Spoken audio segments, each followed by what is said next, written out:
Boa noite, povo de Deus, paz seja convosco.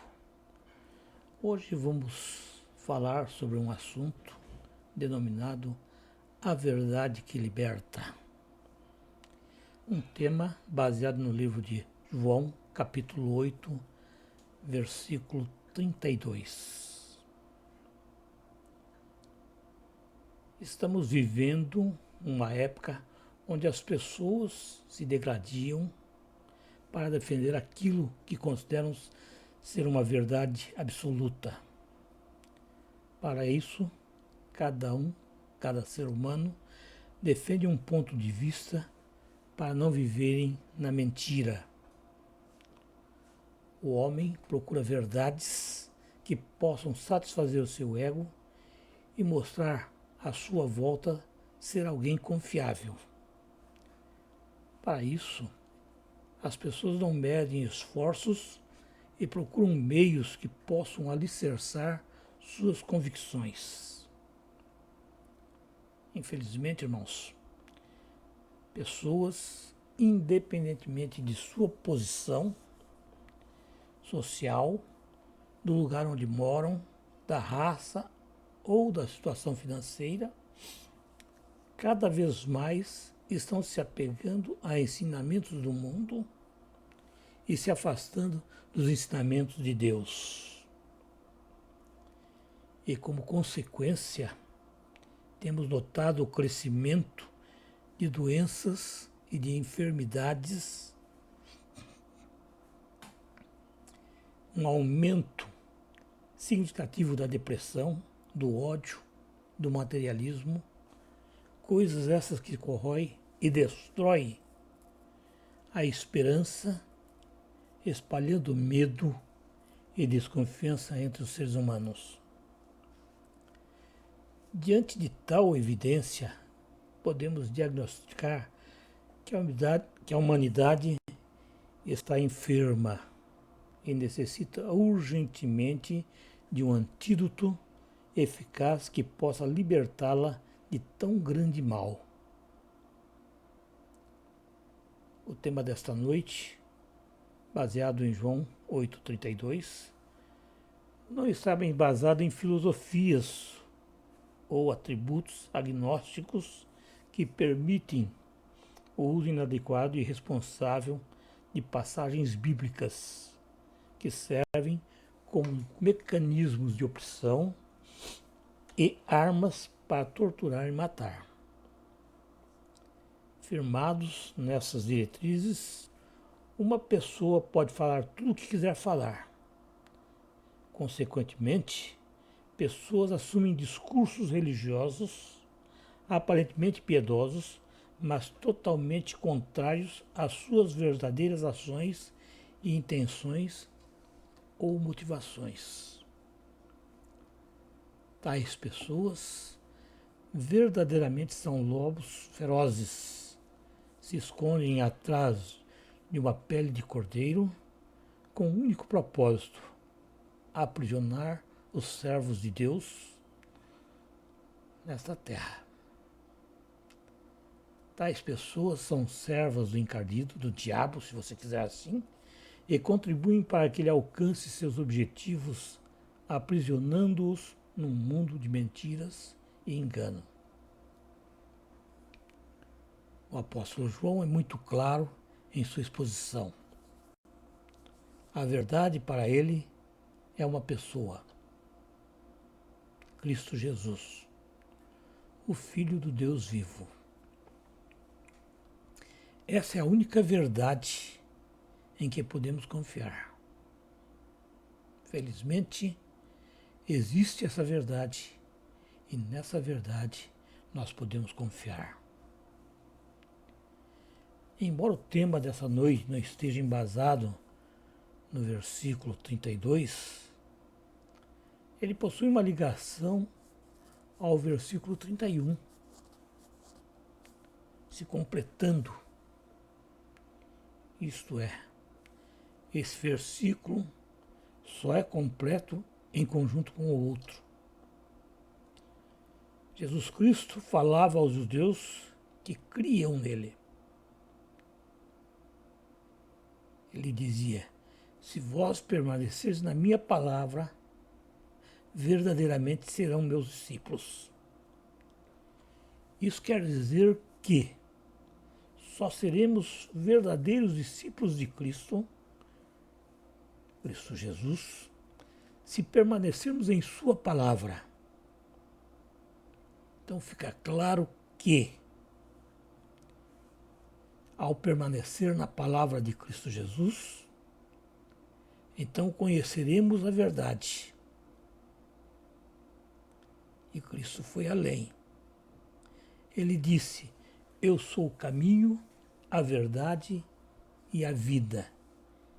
Ninguém vem ao Pai senão por mim. Está escrito lá no livro de João, capítulo 14, versículo 16. Então a palavra, irmãos, é o próprio Cristo Jesus. Logo, irmãos, somente quem permanecer na sua palavra, isso é, permanecer na pessoa de Cristo Jesus, suas ações, seus ensinamentos, será livre, pois é Ele quem liberta do pecado e da morte eterna. Observe que esses dois versículos estão entrelaçados por 4 palavras. São palavras-chave: permanecer, conhecer, verdade e libertar. Permanecer é viver, continuar ou ficar. Permanecer em Cristo Jesus, na sua palavra, é a posição que todos os verdadeiros cristãos deviam estar. Permanecer em Cristo significa um relacionamento próximo e íntimo com Ele. Cristo Jesus falou: eu sou a videira, vós os ramos. Quem permanece em mim e eu neles, esse dá muito fruto, porque sem mim nada podeis fazer. Se alguém em mim não permanecer, será lançado fora, à semelhança do ramo que secará e será lançado ao fogo. Lançado ao fogo para queimar. Temos então a grande promessa: se permaneceres em mim e as minhas palavras permanecerem em vós, pedireis o que quiserdes e vos será feito. Não sou eu que estou dizendo, está lá no livro de João, capítulo 15, versículo 4 ao 7. Conhecereis. O conhecimento, irmãos, pode ser interpretado em 3 estágios: perceber, entender e relacionar. A percepção corresponde ao estágio do conhecimento mais simples, isto é, conhecer algo é perceber que algo existe. É ter uma noção superficial de algo. Já o entendimento se torna um estágio mais avançado, onde a pessoa tem um conhecimento mais avançado, mais profundo da existência daquele objeto.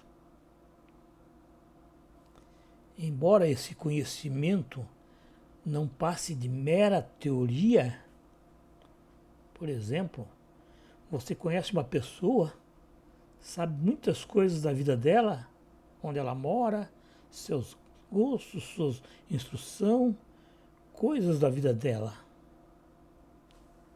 Você conhece bastante dela, mas você não tem uma intimidade com ela. Isso é diferente do relacionamento. O relacionamento é o estágio mais profundo, mais avançado do conhecimento. É isso que Cristo deseja, é isso que Cristo está falando. Não adianta nada uma pessoa ser um excelente cristão,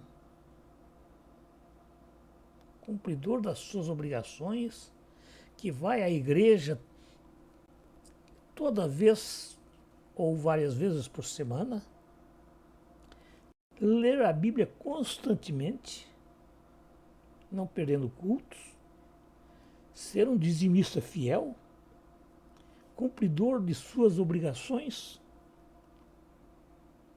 Mas isso não vale nada, irmãos. Se você verdadeiramente não tiver um relacionamento com Cristo Jesus. Nós precisamos ter um relacionamento íntimo com Cristo. Conhecer Cristo, ter esse relacionamento com Ele. Esse relacionamento jamais pode ser unilateral. Cristo Jesus foi muito claro.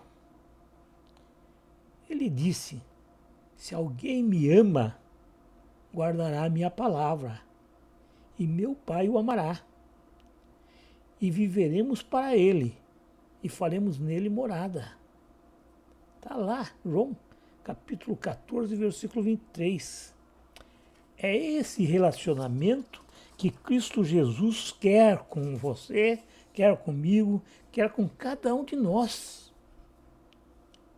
E ele vai além dizendo: aquele que tem os meus mandamentos e os guarda, esse é o que me ama. E aquele que me ama será amado de meu Pai, e eu o amarei e me manifestarei a ele. Está lá, capítulo 14 de João, versículo 21. Então, irmãos,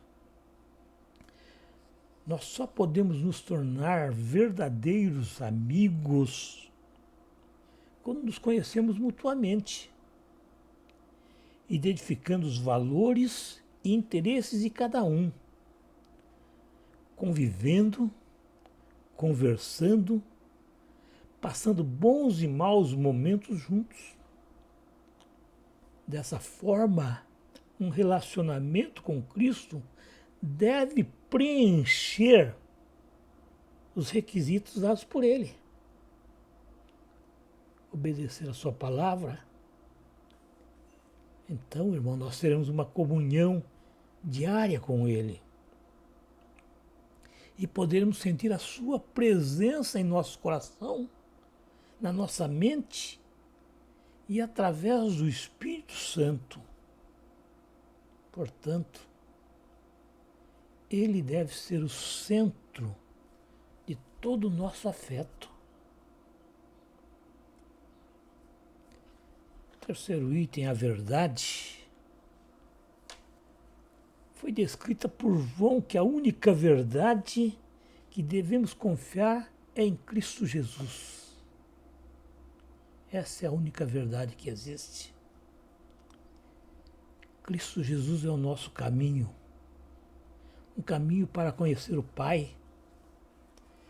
Portanto, irmãos, buscar e ver a palavra de Deus é buscar e viver em Cristo Jesus, pois Ele é o Verbo, a palavra, o Verbo encarnado. Ele é a vida que entregou sua própria vida para que com seu sangue nos redimisse e nos salvasse. A verdade significa reconhecê-lo, acatar aquilo que ele nos mostra, odiar o pecado. Estamos cientes que somos pecadores, que necessitamos de perdão, necessitamos da expiação e justificação. Ter consciência de que somos incapazes de vencer o pecado por intermédio de nossas próprias forças. Isso é fundamental. Lembrar que Deus nos ama e é suficiente para todos os que o invocam. O Espírito Santo com certeza nos guiará nesse processo, que é um processo contínuo de ser libertado quando nos arrependemos verdadeiramente. Sim, quando nos arrependemos verdadeiramente. Liberdade, ou Ele nos libertará, significa ficar livre, dar ou ficar em liberdade. É uma condição de quem não é escravo, de quem não é cativo ou propriedade de alguém. Liberdade é licença ou permissão para fazermos aquilo que desejamos. Mas do que somos libertos? Nossos pecados nos separam de Deus e nos tornam reféns do encardido, do diabo, do demônio, o nome que você quiser dar a ele. Por isso nós somos escravos dos desejos perniciosos de nosso coração e não podemos alcançar uma libertação através de nossos próprios esforços. E é por isso que somos julgados e condenados. E o veredito é a morte eterna, separação eterna de Deus. Mas Cristo Jesus, Ele morreu e ressuscitou para pagar a nossa dívida perante o Pai, para que esse julgamento seja revertido. É disso que nós precisamos ser libertos. Cristo Jesus, com sua morte e ressurreição, nos comprou por meio do seu sangue. Ele adquiriu a nossa liberdade por um alto preço. Seu sangue que foi derramado lá na cruz do Calvário. Contudo, irmãos, podemos ou não aceitar esse sacrifício de Cristo Jesus. Se permanecer, conhecer a verdade, sermos libertos e o Espírito Santo nos guiará, nos ajudando a lutar contra nossos desejos carnais e nos libertará do domínio do pecado, isso é uma verdade. Mas se continuarmos submetidos ao domínio do pecado, se continuarmos submetidos à nossa carne, nós com toda certeza iremos permanecer afastados de Deus, pois a mentalidade da carne é inimiga de Deus e não se submete à lei de Deus, não podendo, portanto, agradar a Deus. Infelizmente, irmãos, há milhares e milhares de pessoas escravizadas nesse mundo, porque desconhecem que já receberam a graça da libertação em Cristo Jesus. Cristo nos deu essa liberdade. Cristo Jesus em nenhum momento escondeu do ser humano essa verdade. Ele fez a parte dele. E cabe a cada um de nós fazer a nossa parte, que é despertar e ter coragem de unir-se a Ele, pois essa união é o único caminho que nos leva a Deus. Temos de assumir nossa total dependência dEle. Hoje Ele te chama. Este é o momento, esta é a hora da graça. É a hora de assumir, não querendo se esconder. É hora de acreditar que Ele, somente Ele, é nossa força, nossa alegria e nossa salvação. É hora de nos prostrarmos aos seus pés, lembrando que Ele é a verdade que liberta. Ele é o nosso libertador. Amém.